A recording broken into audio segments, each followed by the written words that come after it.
नमस्कार दोस्तों, आप सभी का स्वागत है। तो आज हम बात करेंगे हिंदी व्याकरण प्रैक्टिस सेट। ये आपका नंबर फर्स्ट होगा, जिसमें जो है आपके 25 प्रश्न होंगे। इनको हमें देखना है। तो चलिए देखते हैं। पहला प्रश्न आपके सामने है, क्या है कि किस विराम चिन्ह का जो है द्योतक है, ये आपको बताना है। ये जो कोष्टक दिख रहा है, तो ऐसे भी कोष्टक दिख रहा है, तो कोष्टक से ये तो तीनों ऑप्शन ऐसे ही कट गए। सीधा ऑप्शन नंबर कौन सा हो जाएगा? ए हो जाएगा। बहुत ही आसान था। अगला देखते हैं। तो अगला है कि राम आम खाता है में वाच्य कौन सा रूप है। तो वाच्य कौन सा रूप है ये बताना है। तो वाच्य आपको पता है ना, तीन प्रकार के होते हैं। एक कर्तृवाच्य होता है, भाववाच्य होता है, कर्मवाच्य है। यही तीन वाच्य होते हैं, ये तो नहीं होता है आपका। तो इन तीनों में बताना है कौन सा है। तो देखिए, जब भी अगर एक क्रिया आती है तो वहाँ पे जो होता है आपका कौन सा होता है? कर्तृवाच्य होता है। यानी कि राम के द्वारा खाना क्या कार्य किया जा रहा है? खाया जा रहा है। तो यहाँ पे जो होगा आपका ऑप्शन नंबर ए, यानी कर्तृवाच्य आपका राइट आंसर होगा। बात करते हैं तीसरे प्रश्न की। और तीसरा प्रश्न है कि वह खा रहा था मैं खा रहा था कौन सा काल है। अब देखिए, वह खा रहा था, सिंपल सी बात है। आप तो किस में गए? भूत में गए। लेकिन भूत में गए तो भूत में कौन सा होगा? सामान्य भूतकाल होगा। तो यहाँ पे जो होगा आपका ऑप्शन नंबर डी होगा, यानी कि सामान्य भूतकाल। ठीक। अगले क्वेश्चन की बात करें, और यहाँ पे देखिए कि एफ डेविड का हिंदी अनुवाद होगा। अब देखिए, यूपी ट्रिपल एससी में जो है आपके क्वेश्चन ऐसे पूछे जाते हैं कि एफिडेविट का हिंदी अनुवाद क्या होगा। क्या शपथ होगा, क्या शपथ पत्र होगा, प्रस्ताव होगा, विवरण होगा, या समायोजन होगा। तो देखिए, एफिडेविट का मतलब जो होता है, एफिडेविट का जो मतलब होता है वो होता है आपका शपथ पत्र। कौन सा होता है? शपथ पत्र। अब बात करते हैं सर प्रस्ताव। प्रस्ताव का क्या होता है? तो आप सभी को पता है, जो प्रस्ताव होता है इसको हम लोग प्रपोजल बोलते हैं। क्या बोलते हैं? प्रपोजल। विवरण जो होता है इसको हम लोग क्या बोलते हैं? तो डिस्क्रिप्शन बोलते हैं। और समायोजन जो होता है इसको हम लोग एडजस्टमेंट बोलते हैं। क्या बोलते हैं? ये एडजस्टमेंट है, ये आपका प्रपोजल है, और ये आपका जो है डिस्क्रिप्शन है। तो ध्यान रखेंगे, एफिडेविट का मतलब होता है शपथ पत्र। ऑप्शन नंबर ए आपका राइट आंसर होगा। बाकी तीन ऑप्शन को भी आपने अच्छे तरीके से देख लिया। ठीक। अगला देखिए, अगला है कि राम ने कहा कि मैं घर जाऊंगा। मैं घर जाऊंगा कौन सा वाक्य है? अब देखिए, जाऊंगा, जाऊंगा तो क्रिया है, लेकिन यहाँ पे घर आ गया, यानी क्रिया के साथ क्या आ गया? इसका जो है उपवाक्य आ गया। क्या आ गया? उपवाक्य। तो ये कहलाएगा क्रिया का उपवाक्य। क्रिया विशेषण कभी नहीं है, संज्ञा उपवाक्य है ये नहीं है, क्योंकि इसमें क्रिया भी आपका विशेषण तो है नहीं है। तो सीधा ऑप्शन नंबर कौन सा होगा? आपका डी, यानी कि option number D is the right answer. चलिए अगला देखते हैं। अगला है क्या कि इलाहाबाद में बोली जाने वाली बोली है। तो ये सभी को पता होगा कि जो इलाहाबाद में बोली बोली जाती है उस बोली को हम लोग क्या बोलते हैं? अवधि बोलते हैं। कौन सी बोलते हैं? अवधि। तो ध्यान रखेंगे। अगला देखते हैं। अगला है कि आय के उच्चारण स्थान का नाम है। तो देखिए, ए और आय ये दो होते हैं।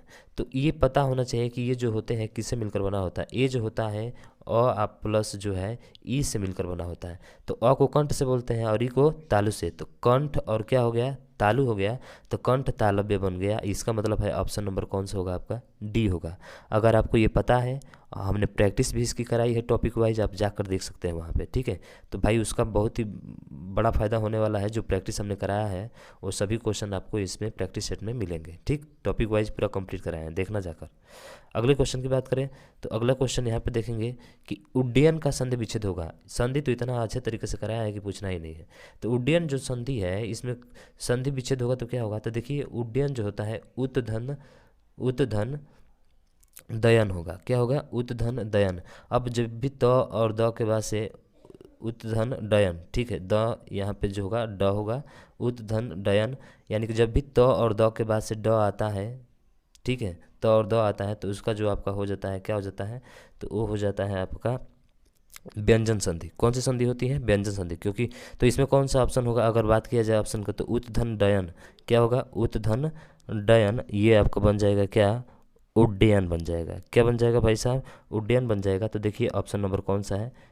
ये है, और यही आपका क्या होगा? राइट आंसर होगा। बाकी उड नहीं होता है, उद नहीं होता है, उत होता है, तो यहाँ पे अयन लिख दिया, ये नहीं हो सकता। तो ये तीनों विकल्प गलत है। आपका ऑप्शन नंबर ए सही होगा। ठीक। तो उत धन क्या होता है? डयन होता है। ध्यान रखेंगे इसको। अगला देखेंगे कि चूरन किस प्रकार का शब्द है। देखिए, चूरन जो होता है ये आपका तत्सम शब्द है। कौन सा है? सॉरी, तत्सम नहीं, ये चूरन जो है आपका तद्भव शब्द है। चूरन क्या है? ये आपका तद्भव है। अगर बात किया जाए तो इसका जो तत्सम होता है वो क्या होता है, तो इसका तत्सम जो होता है वो चूर्ण होता है। तो इसलिए याद रखेंगे चूर्ण जो होगा क्या होगा, तद्भव होगा, यानी कि ऑप्शन नंबर डी आपका राइट आंसर हो जाएगा। ठीक, चलिए अगले क्वेश्चन की बात करें। अगला क्वेश्चन है कि चौकड़ी भूल जाना मुहावरे का अर्थ है। देखिए, राह न सूझना, बराबर बात बदलना, ये तो होगा नहीं, पीछा छुड़ाना नहीं, ढाढ़स बांधना नहीं, ये होगा आपका ऑप्शन नंबर यानी कि राह न सूझना। अरे चौकड़ी भूल जाना, इसका मतलब कि राह सूझ ही नहीं रहा है हमको, समझ रहे हैं ना, तो ऑप्शन नंबर ये आपका राइट आंसर होगा। अगला है कि वैमनस्य का विलोम शब्द होगा। देखिए, वैमनस्य का जो विलोम होता है वो सौमनस्य होता है, ध्यान रखेंगे इसको। जो वैमनस्य का विलोम होता है वो कौन सा होता है, सौमनस्य होता है। ठीक है, याद रखेंगे, बाकी सब विकल्प अलग हैं आपके।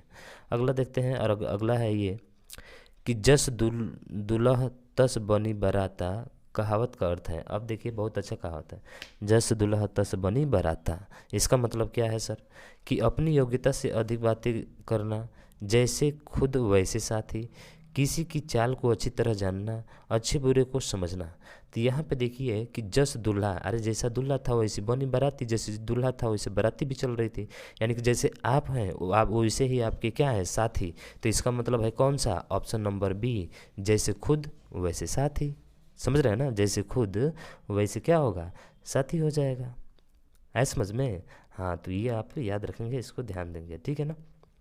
चलिए बात करते हैं अगले प्रश्न की, और अगला प्रश्न है ये वाला, क्या है कि जो धरती फोड़कर जन्मता है।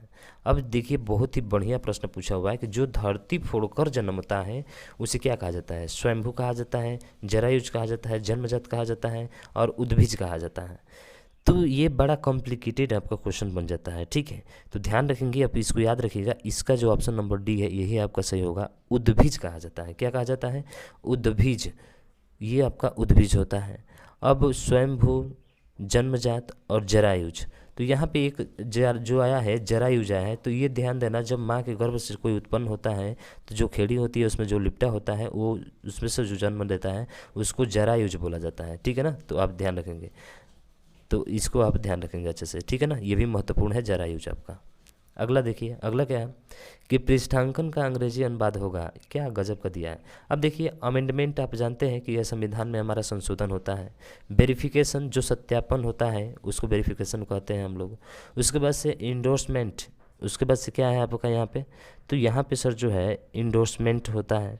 तो इंडोर्समेंट का मतलब क्या होता है, और स्पेसिमेन का मतलब क्या होता है। देखिए, स्पेसिमेन का मतलब होता है प्रतिरूप, इसका मतलब होता है संशोधन, और इसका मतलब होता है सत्यापन। तो बचा क्या, इंडोर्समेंट, और यही आपका राइट आंसर होगा। इसका मतलब पृष्ठांकन होता है, इसका मतलब क्या होता है, पृष्ठांकन, यानी कि ऑप्शन नंबर डी आपका क्या होगा, राइट आंसर हो जाएगा, ठीक है।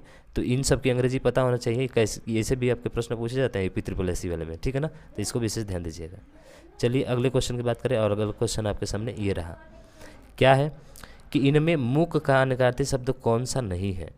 मुक, मुक का मतलब होता है गूंगा भी हो सकता है, सही है अनगार्थी, चुप भी होगा, शांत भी होगा, लेकिन विवश नहीं होगा। ध्यान रखिएगा, विवश आपका नहीं होगा।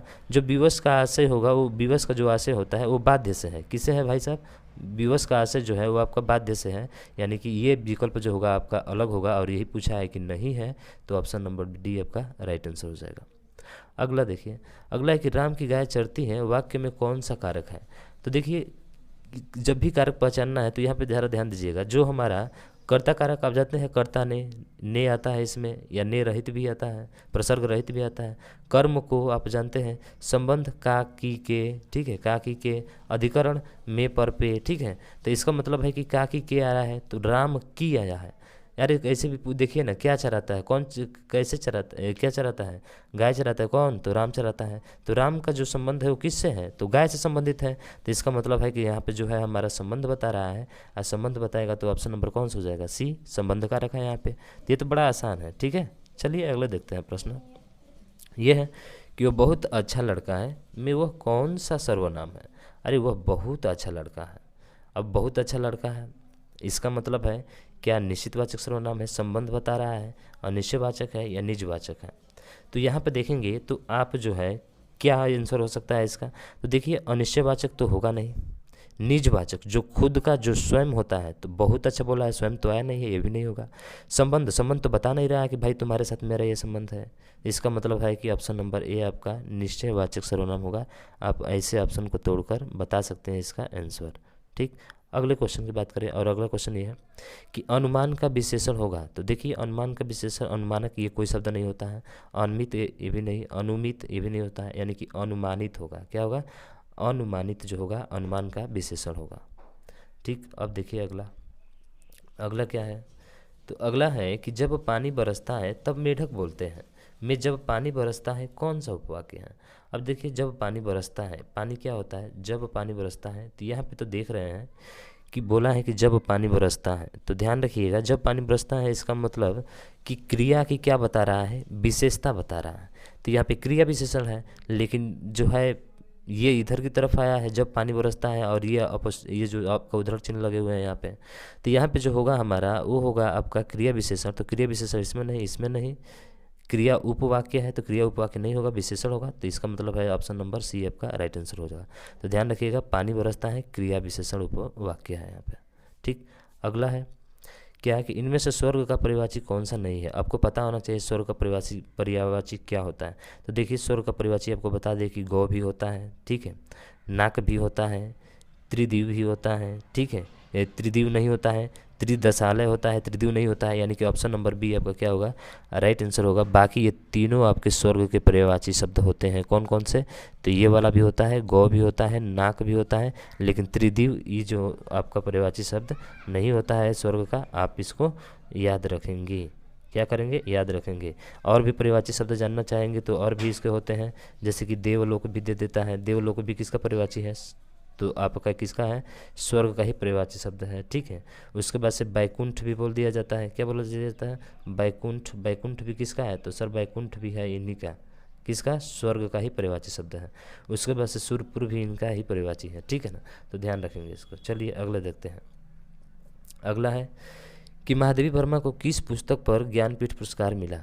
तो महादेवी वर्मा को आपको पता है कि सर बहुत ही बेहतरीन पुस्तक और यामा ये इनकी है, इसके लिए जो है इन्हें क्या मिला था? ज्ञानपीठ पुरस्कार। ये काफ़ी बार जो है प्रश्न हमारा पूछा जाता है, तो आप इसको याद रखेंगे। यामा के लिए इन्हें ज्ञानपीठ पुरस्कार दिया गया था।